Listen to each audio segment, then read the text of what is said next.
What's up, friends? Welcome back to Culture Binge. This is the Wisecrack podcast, where we bravely explore the highs and lows, but mostly lows of the cultural zeitgeist. I'm your host, Michael Burns, joined as always by the person who told me that if I really wanted to make my mom proud, I needed to add more activities to my schedule. Surbhi. Surbhi, how are you today? I'm doing very well, but not as well as your mom is. Wow, that felt like a weird backhanded mom joke. Because you've been doing extracurricular activities. That's true. And that other gorgeous voice you hear is our special guest, someone who once showed up really late outside my window holding a boombox that was playing Rage Against the Machine and screaming that the revolution won't be tweeted, Raymond Creamer. Raymond, how are you? I'm doing well. Very happy to be here. Thanks for having me back. I guess not enough of your listeners protested last time, so yeah. Yeah. And in case you don't know, Raymond is both a writer, a man about town, and one of the hosts of our movie podcast, Show Me the Meaning. So if you missed his last episode or aren't a regular Show Me the Meaning listener, and like, why wouldn't you be? You know, you should know Raymond because of that. I will say this. I've been listening to more movie podcasts recently, and it's made me reflect on how good Show Me the Meaning is, you know? I think sometimes you don't appreciate things that are like so close to home. And when you look for a good movie podcast, I really think it stands out. So if you're one of our listeners, I appreciate that. Still aren't listening to Show Me the Meaning, I say you should do it. What are all the bad movie podcasts that led you to that revelation? Name and shame them. I knew what you were going to say, but I'm not. Here's all I'm going to say. There's some good movie podcasts out there that I like, but the podcast trend in general of every podcast having the same rotating circle of C-list online comedians on everything is starting to wear on me. Sure. So, you know, DM me, everyone, and I'll talk shit about movie podcasts I don't like. But today, since we're not talking about movies, we're going to talk about what everyone wants to talk about, which is new trends in Chinese parenting and a reality show that asks the question, what if posting was activism? But before we get to that, everyone's favorite segment that you won't let me kill, slaps and chaps. And as always, Surbhi, get us started. Give us some slaps and chaps that have happened in your life in the last 2 weeks since we were all together. So what slaps is Money Heist is back on Netflix. It's the last season. There are 5 episodes, and then the other 5 episodes will come in December. And I really like the show. I watch it in Spanish and with the English subtitles. I'm trying to learn Spanish. I took it in high school. I thought you were just going to say you lost your remote. I now watch everything in Spanish. I took Spanish in high school, and I really liked it. So I've been trying to pick it back up. I watch a lot of Spanish shows. So Money Heist is back. I'm very excited about that. What Chaps, I don't want to say the name of the company, but I will say that there is a very popular storefront website that is giving me quite a bit of customer service trouble. I've been working on behalf of my company to get our shop up and running online, and it's just nonstop problems. And like right now we have somebody squatting on our subdomain for the shop, and it's amazing to me how easy it is to steal the domain, but you have to jump through so many hoops to prove that you actually own the domain. So they're treating, like, I feel like I'm the one that's being targeted. Would you say that this website and the experience feels like being in a jungle where there's a winding river that you feel like you can't get control of? I don't know what that's a reference to. The Amazon River. Oh, no, not that. Okay. No. They're a great company, never done anything wrong. No, I don't want to say it just because, I mean, maybe I should say it, then maybe somebody who works there can, like, help me. It's Shopify. Oh, so, that would have been my next guess. That makes sense. If you work at Shopify. What is Shopify? You were willing to do me. It's like the platform that so many things use now, where when you buy stuff online, it all looks the same, and they have like an integrated platform such that like they save your information and make it so easy for you to impulse buy things that you shouldn't buy, at least in my case. Right. So if you're listening and you work at Shopify and you're willing to do me a huge favor and connect the subdomain to my shop, please reach out immediately. This is an urgent level 5 customer service requests. For all we know, Culture Binge is the #1 podcast of Shopify employees. And you never know. They're going to hear this and immediately resolve your issue. So fingers crossed for that. Yes. Thank you so much. Raymond, how about you? Slaps and Chaps. Slaps. Maybe I'll do a couple slaps again. Try and keep things light and lively. Good vibes, Raymond. We love it. Yeah, I've been playing a lot of Stardew Valley. I don't know if y'all have ever played that. But it's a game where you just kind of hang out in a small town and are pleasant and give people gifts and farm and stuff like that. It's kind of like sounds amazing. Harvest Moon or Animal Crossing. I got it at the beginning of the pandemic, and it's just been like my lockdown balm. That sounds so relaxing. It is. It's very relaxing. It's a very fun game. I highly recommend it. And I think it's like $12 or $15 to buy. So if you have virtually any console, you can check it out. It's a lot of fun. My second slap with a touch of chap is that my girlfriend and I just adopted a dog. I've had a dog for 8 years, and we just rescued another Pomeranian. We think she's mixed with something, and she's made a few appearances on Show Me the Meaning because she has like really severe separation anxiety, and anytime my girlfriend leaves the room, she immediately just starts clawing at me.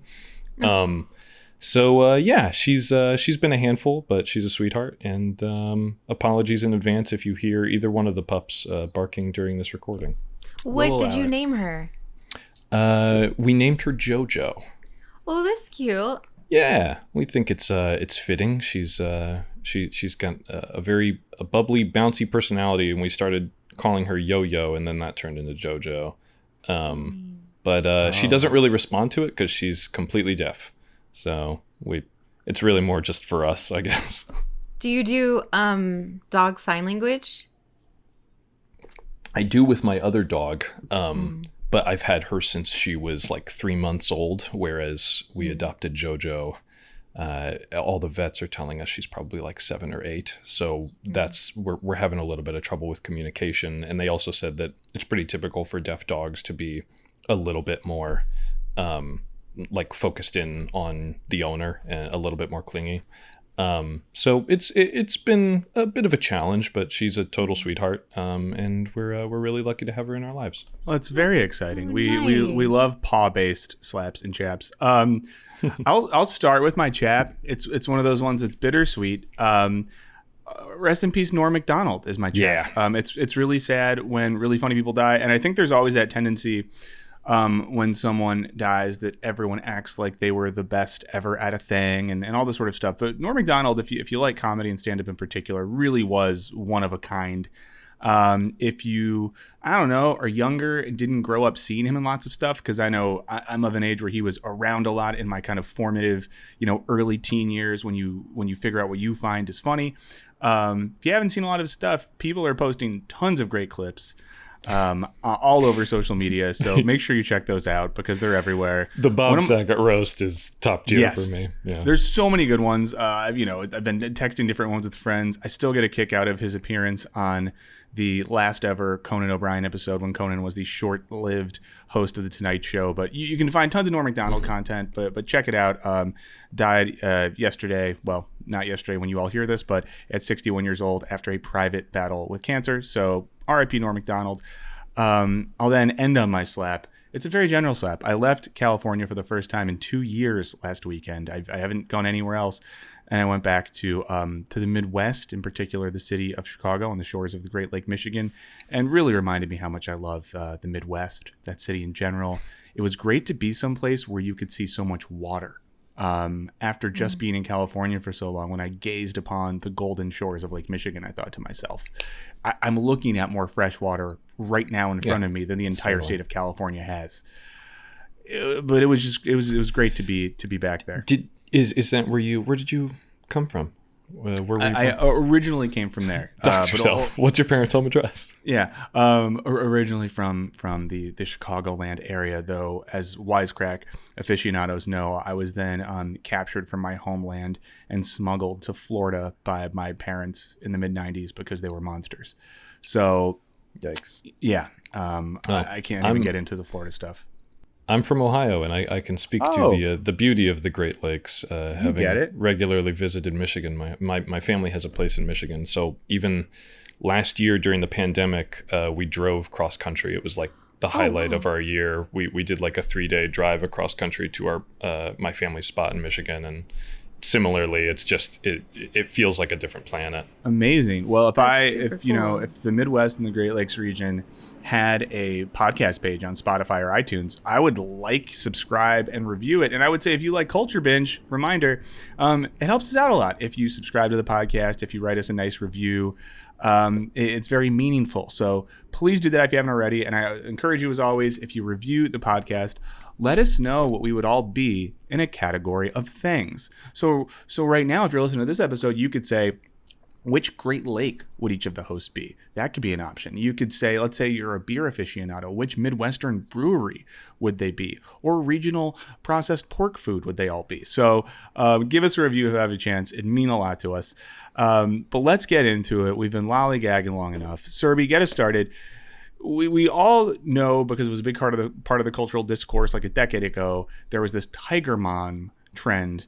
Mm-hmm. But now there's the chicken blood parents. You're going to talk to us about this. I got very scared reading this article because the idea of being a well-managed child sounds terrifying. So tell us what's going on with Chinese parenting. Okay, well, first of all, great use of the word lollygagging. That needs to come back into rotation as much as possible. So yes, as you mentioned, tiger parenting was all the craze a few years ago.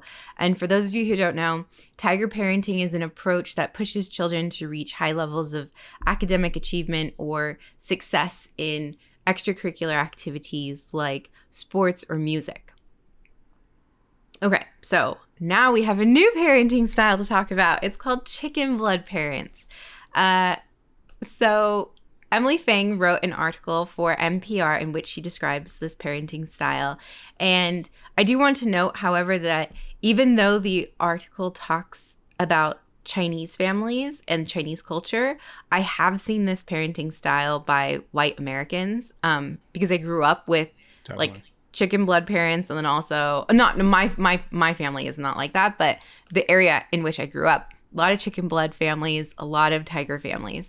So I don't want to say that this is specific to just Chinese culture. So the phrase chicken blood parents originates from an unproven Chinese medicine treatment in which chicken blood is injected into people, and the thought is that it will stimulate energy. And this parenting style is known to be attentive, and some people say that it's obsessive. It's also been called like aggressive helicopter parenting. So here are some of the traits. So some chicken blood parents may schedule their children's days in 15-minute increments. So, maybe you do math for 15 minutes, you do dance for 15 minutes, whatever, but everything could be done in 15 minutes so that you make sure you cover all of it.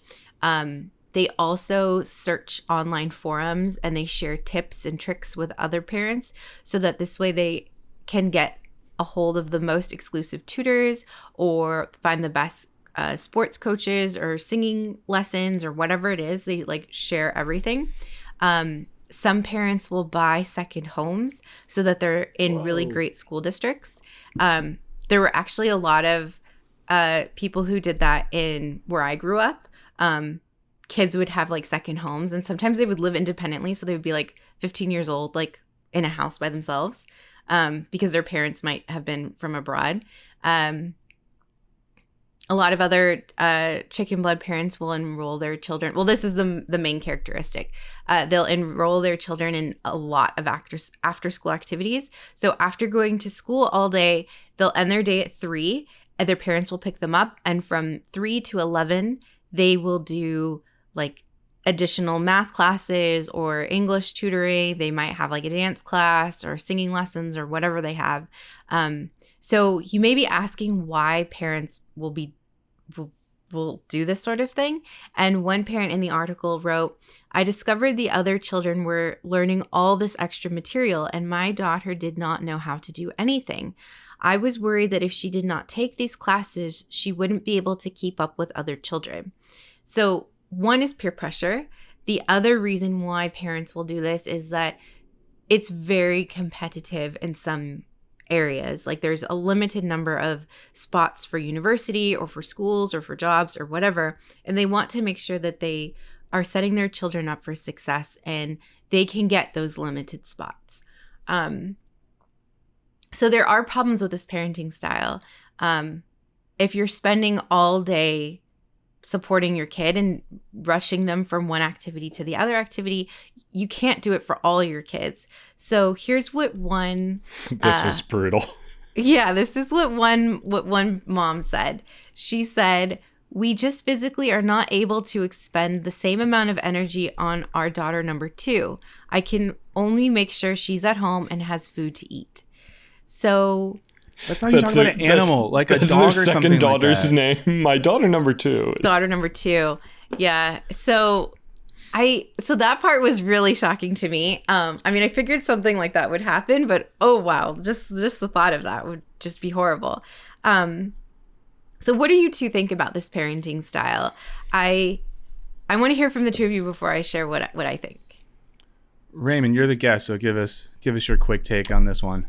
Oh man. Well, to keep it as quick as possible, I guess, I think my first reaction to this was that, like you said, Surbhi, this is not something that is like specific to Chinese culture. When I was growing up, I was surrounded by kids who were just as micromanaged, who, had so many extracurriculars, were constantly doing like advanced placement courses, things like that. It's all coming from the same basic anxiety of like wanting to give your kid the best potential for success in life. And the most popular metrics by which you can measure those things are school performance and, a good extracurricular resume.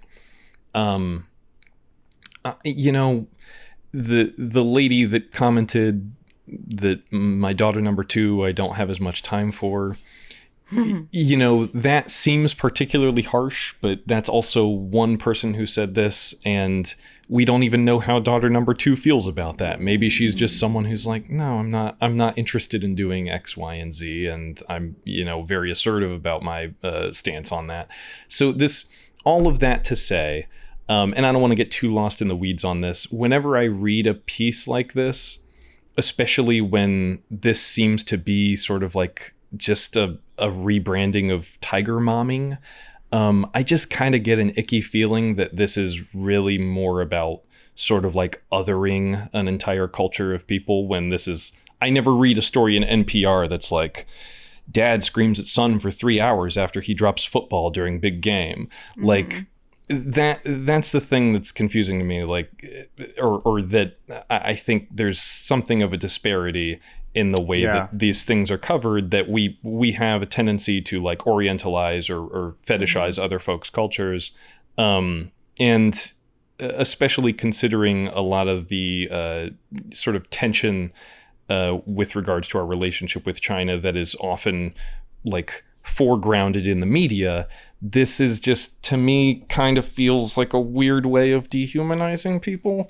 And it bothers me. I mean, and this is maybe something I'm a little bit more sensitive to now than I would have been 2 years ago, because I remember so much of the early coverage of the pandemic was like, can you believe they eat bats and blah, blah, blah. I'm like, motherfucker, if you saw how your food was made, people would be giving you the side eye.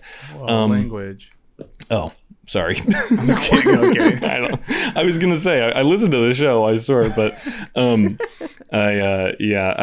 I don't know. That's the only thing that sort of stuck out to me about this is like, it sounds like at the heart of it, people want the best for their kids, and they're put in these high stress situations where it seems like in such an increasingly competitive economy, the only way to try and ensure some success is by like being a little bit helicoptery, or maybe a lot of bit helicoptery. But I don't necessarily know that needs like an entire new rebrand and specifically for this one region. But I digress. No, you both made the point, which I think is true, that this isn't like just a regional or country-based thing. We've all seen this. We've all grown up around people that do this. I've sometimes out of sheer curiosity read some like, what is referred to as like mommy blogs to see what the parenting trends are on this side of the Pacific. And there's also lots of wild stuff going on.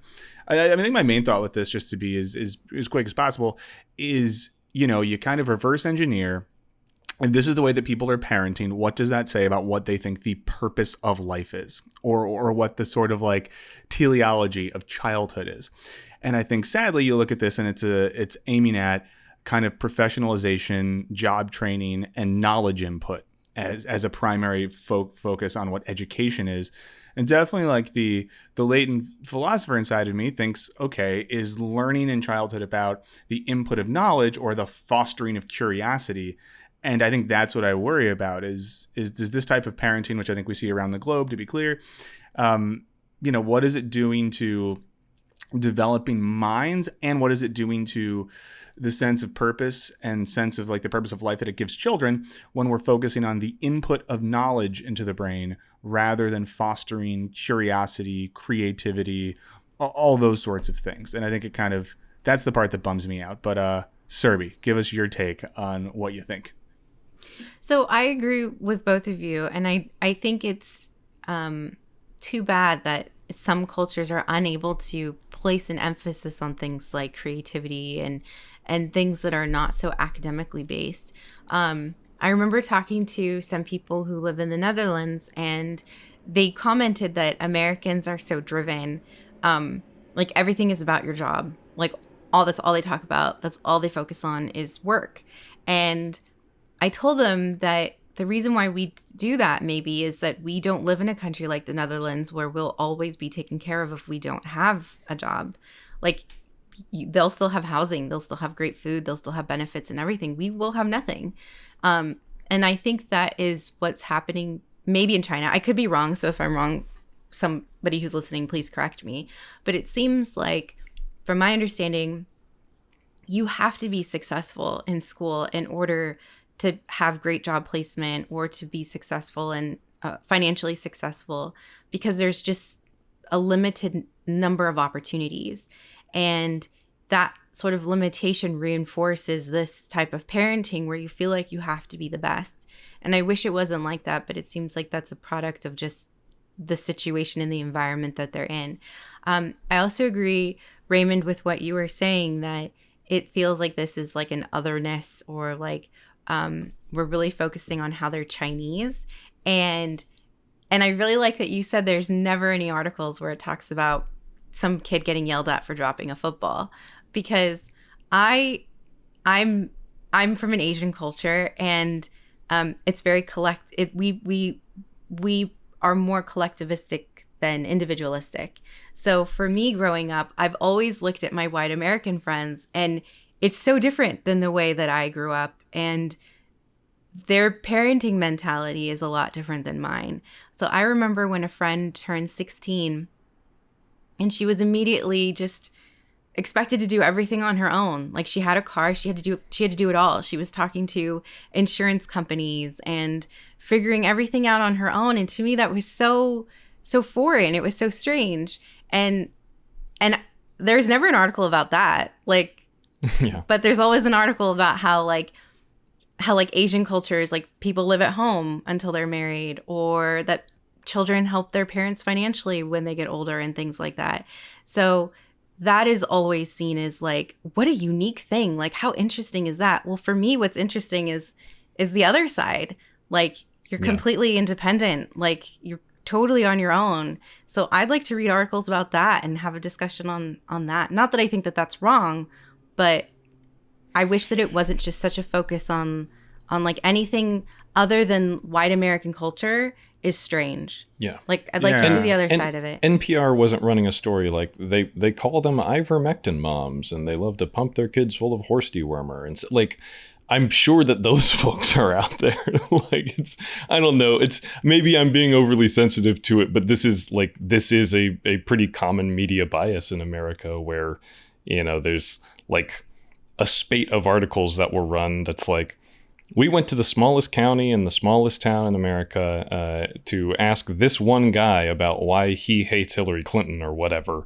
And sure, fine. Like, but there are very, very few articles about like, oh, also, why does he hate his whole family and also his neighbors and also himself? Like, I don't know. I think it's what just, we need is some of our listeners from around the world to let us know how your media talks about weird Americans. That's what I would love to see. So if you are in whether in South Korea, China, Japan, Russia, Trinidad and Tobago, wherever you are, let us know what sort of weird stuff you talk about there. Name all the countries. More countries. Peru, Antarctica. Kiribati. There's so many countries. But yeah, and I think it's an interesting point too. You talked about Surbhi with like the individualism of American culture, because that's the thing too. Like, I don't know, like in Italy, people often live at home until they are married, or in South America, it's like a pretty normal thing. And actually, it's interesting now that things are going to turn back that way because of economic factors in this country. But that's another talk for another day.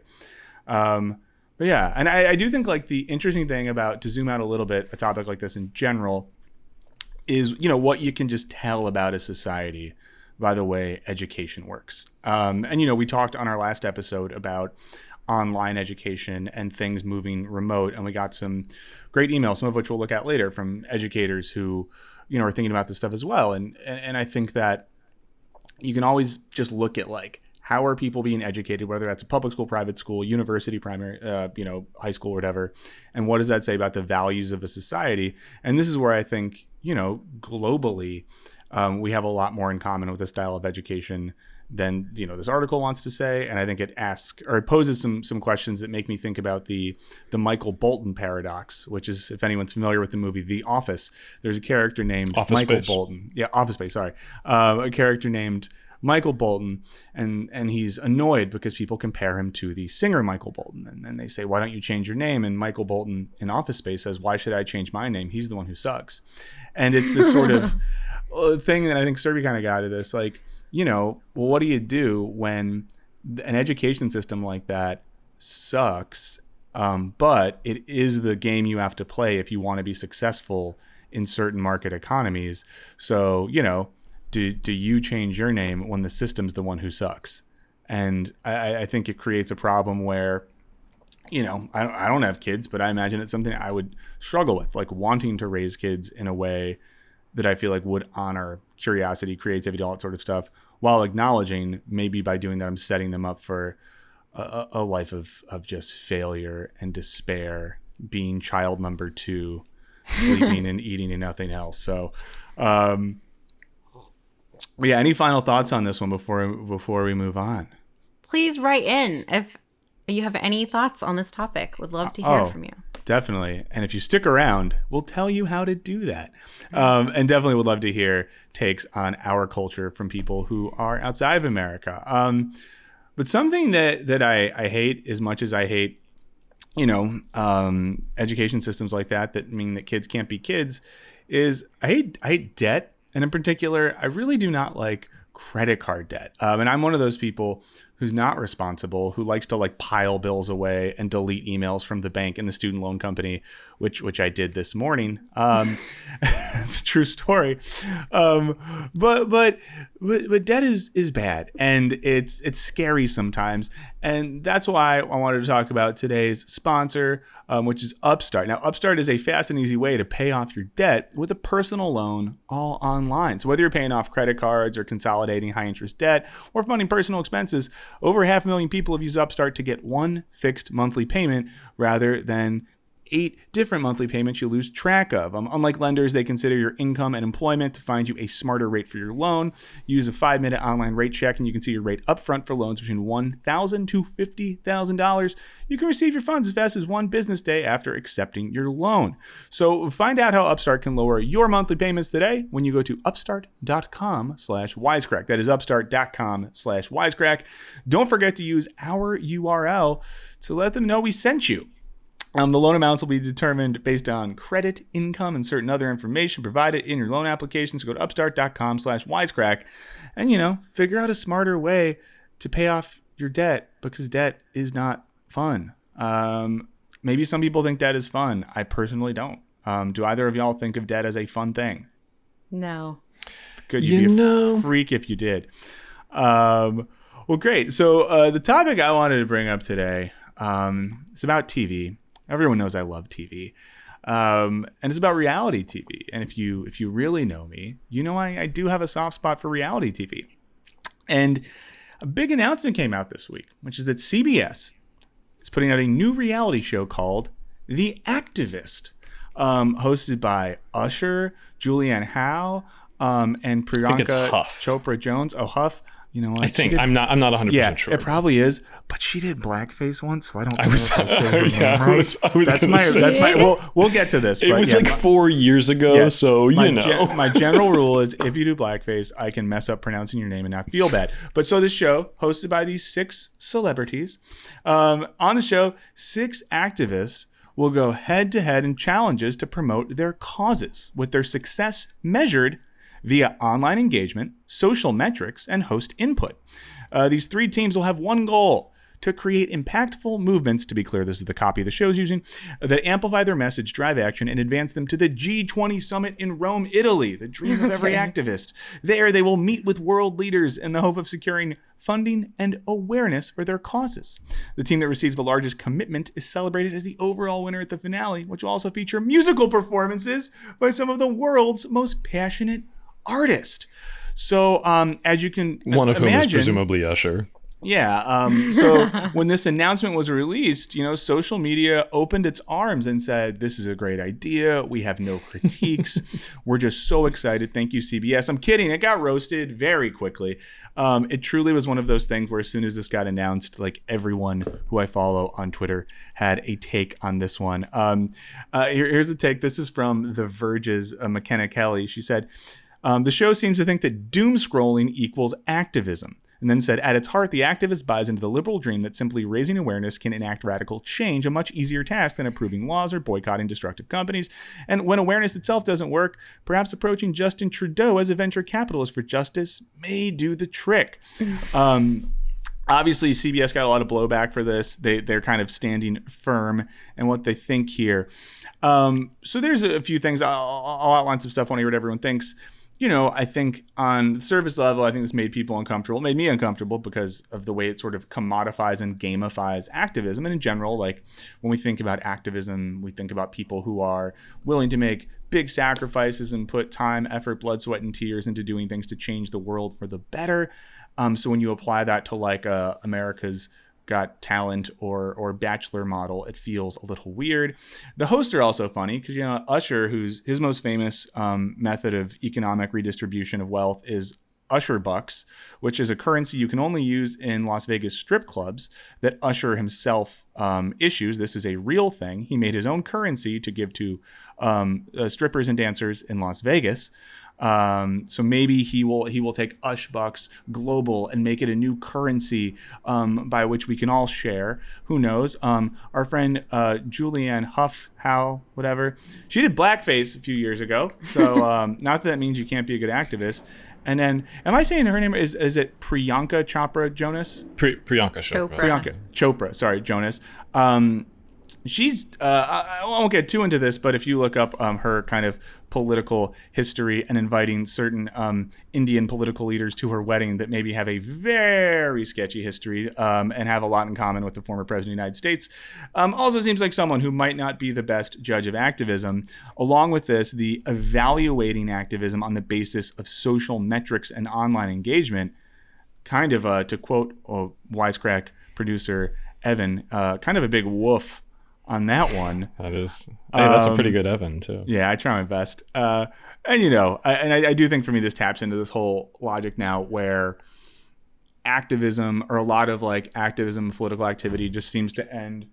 Oops, sorry, I just heard a loud noise. It wanting a content deal or vice versa, because of course like what do people? There's the dog. What do people like the Obamas and Clintons spend their time on now after their political careers? Producing content. So there's a weird like politics activism to Hollywood pipeline. But what did you guys think when you first saw the activist would be hitting your beloved CBS this fall?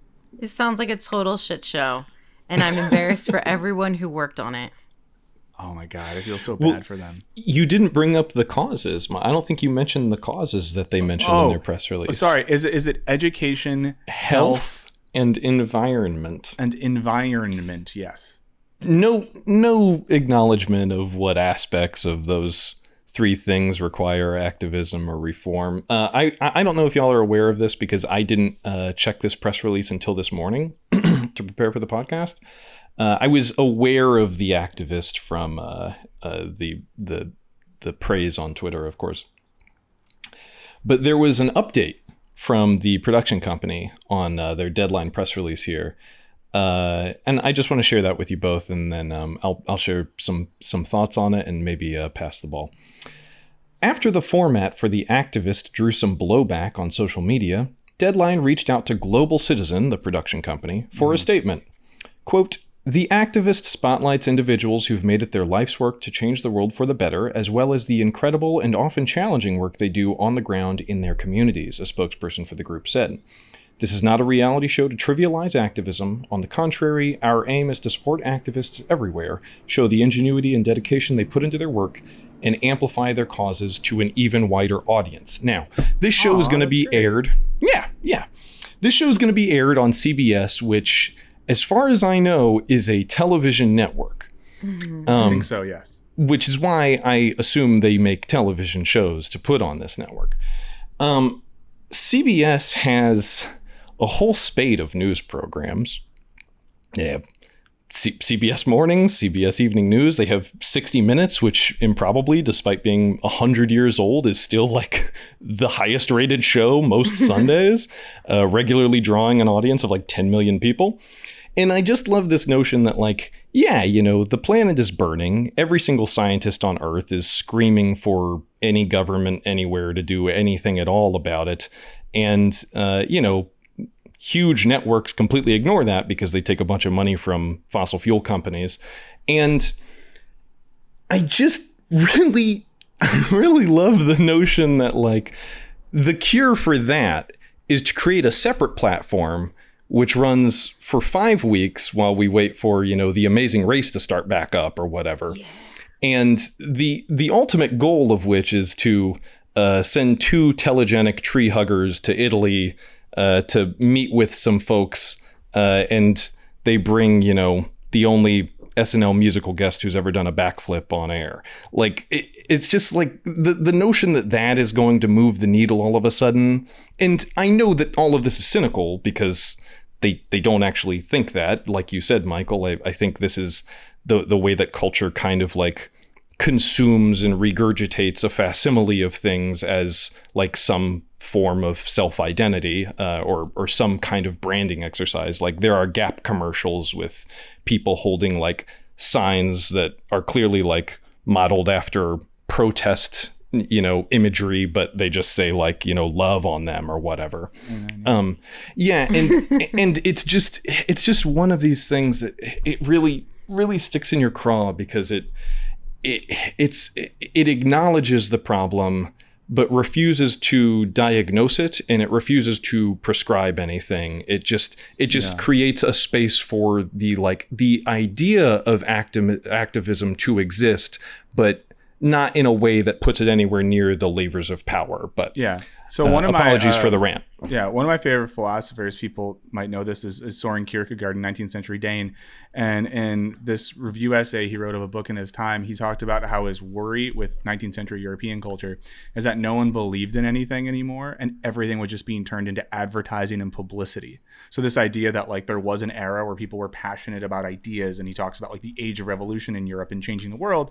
And he says now in 1840s Denmark, all we do is advertise. All we do is publicize things, causes, ideas, but it's just marketing. It's wild that he's saying this about like, shitty newspapers and stuff.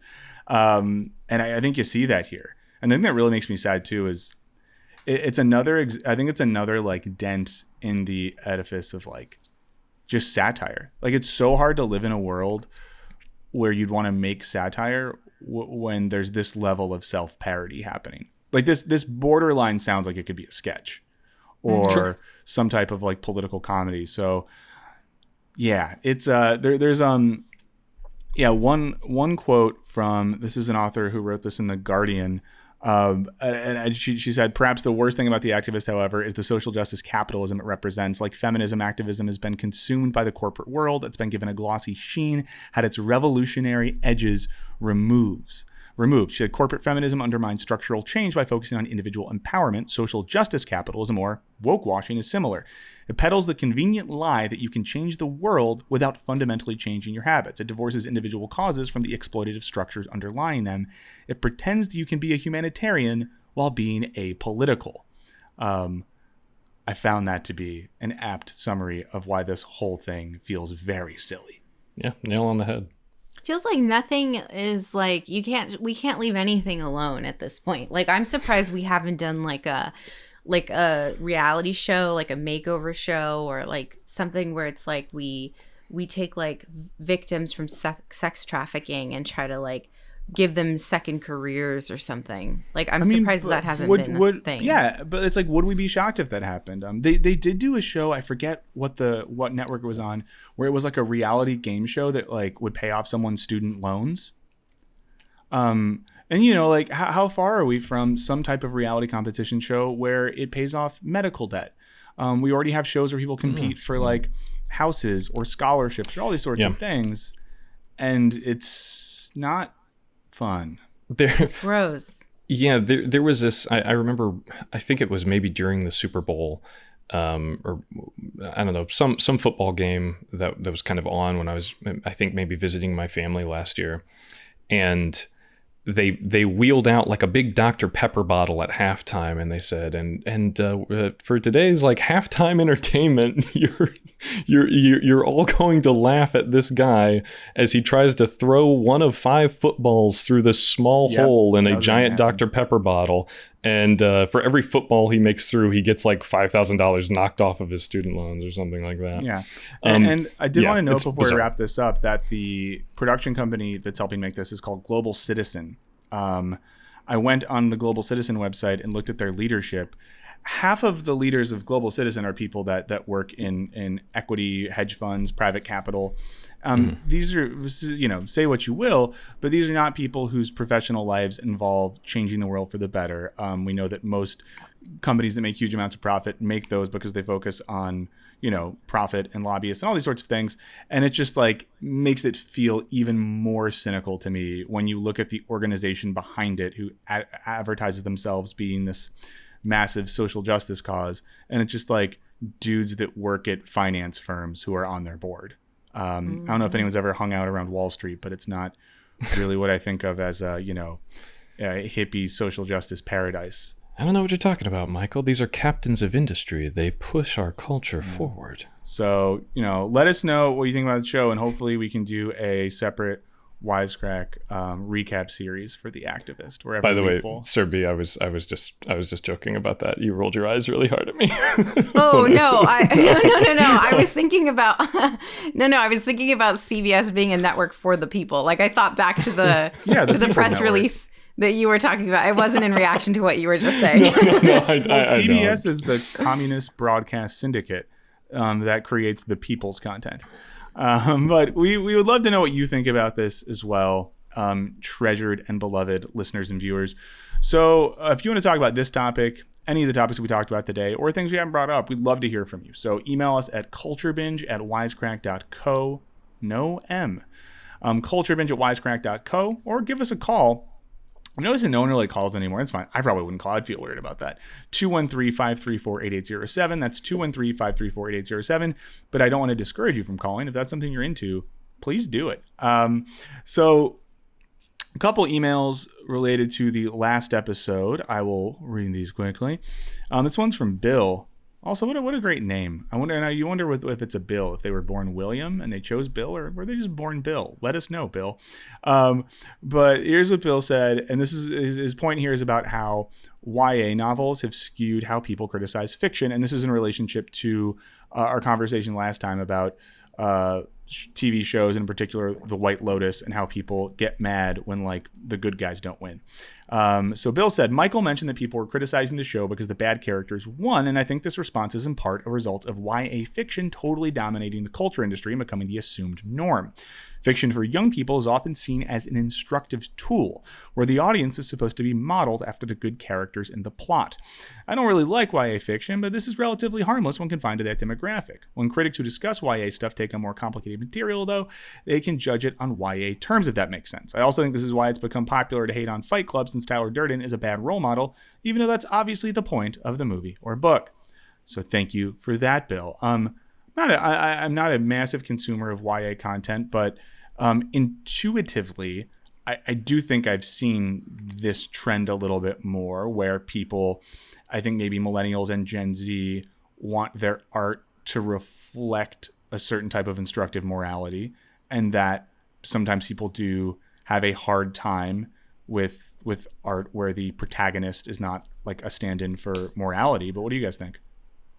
Yeah, I agree with you. I like YA literature, but I mostly read like YA sci-fi fantasy. Mm-hmm. So I'm not really looking, like, nobody's really a good person in there, really. But I do agree with that. I have some younger cousins, and sometimes they'll say things like, oh, but they're not a good person. And I'm like, dude, like, it doesn't have to reflect like what you want. Like, doesn't have to be a good person, doesn't have to make the best decisions. Sometimes the best stories are characters who are flawed, deeply flawed, and that reflects reality. Yeah, I don't read a lot of YA novels either, but I think there is a tendency, if not in popular culture at large, certainly a lot of the discourse is led by people's expectations of art. You see this a lot in movies, where folks will take a certain movie to task because it, in their opinion, glorifies a bad actor, like a bad actor in the sort of social sense, not a someone who's acting in a movie. But yeah, I think it can be tough for folks to grasp nuance sometimes and recognize that like depiction is not necessarily endorsement, and it's okay to have, complex and flawed individuals on screen. I think the TV thing's interesting here because there is a history of film as far back as you go, being a medium where you explore complex characters and where an audience is left not with answers but with questions about the character or what that represents. I think television historically, at least like the half-hour, comedy, was not a place for moral ambiguity. It was a place to relax and see a show that kind of told you when to laugh or told you what to think. And to be clear, I love things like that for comfort TV. I think where things get confused a little bit is when people have a little bit more of like a tour vibe to TV, which the White Lotus has, because Mike White made the show, directed the show, wrote all the episodes. I think people sometimes then are like, oh, but this is supposed to be a TV show with funny people. Why is it complicated and a little dark and morally ambiguous? So I think that we're still, even after the era of like Mad Men and Breaking Bad, people are still struggling with what TV is supposed to do, in particular, what comedy TV is allowed to do. So, but that's an interesting point, and I'm excited to talk about this some more after the new season of Succession starts. Well, and if you want to see good people on screen, watch The Activist on CBS. Yes, this show is brought to you by Global Citizen, the corporation that asked, what if Chase Bank wore Birkenstocks? One more email. It's kind of long, so I might jump around a little bit here. So, Jonathan, I appreciate your email. Just if I jump around, know that it's just for time, not because it's not a dope email. It's about the effects of remote learning on mental health. Jonathan said, I was just listening to your most recent episode and thought I'd share some thoughts that I had on Surbhi's segment discussing remote learning. I'm a medical student at Cambridge, and so that experience of both remote learning alone and a hybrid of remote and face-to-face. Excited to share my thoughts. Says, I completely agree with Surbhi about access, which is always a super important thing to address as far as I know. Remote teaching has been really helpful from that aspect. I also agree with the points about convenience. However, one aspect that wasn't really discussed on the show was how this affects the mental health of students. In the first month of lockdown in the UK, we had exclusively online teaching for 3 months, and most students felt they were incredibly isolated and were missing a large social aspect of the course. Not just in terms of seminars and group discussions, which you already touched on being somewhat lacking compared to face-to-face, but in terms of interacting with other students. Since we've been back to mixed face-to-face and online, it's been a lot better, but I think many people in the clinical school would agree that there's a fairly large social element missing from this teaching. However, I'm aware that we're incredibly lucky to have face-to-face teaching, yada, yada, not because it's not important, because I'm skipping ahead. Jonathan ends by saying, I'm sure most people found that the pandemic affected their mental health negatively by drastic amounts, and it's been fairly widely accepted that for many of those in the world of work, the lack of casual social interactions with colleagues was a big contributor to that. I think the same has to be said for students. And so in this discussion, we have to think about what the implications would be for students of limiting another aspect of their social lives on their mental health. Thank you, Jonathan. So yeah, a point there being that another aspect of this debate around remote learning, and I think we could extrapolate to remote work, is the mental health effects of that type of social isolation. And I think that's a really good point. And I know that in talking to friends who are university educators, that was a thing many of them talked about, is students seeming just really bummed and more students kind of like dropping out of the fold because of that lack of social interaction. And I know even for myself, I can say that like for the past almost 2 years now, not really being in an environment where I'm regularly around colleagues is kind of a bummer. Just seeing people as faces on screens. So I think there's something there. You even said on a recent episode that times that you would have to teach remotely, it was a far less enriching experience for both you and, you felt by extension, the students. Yeah.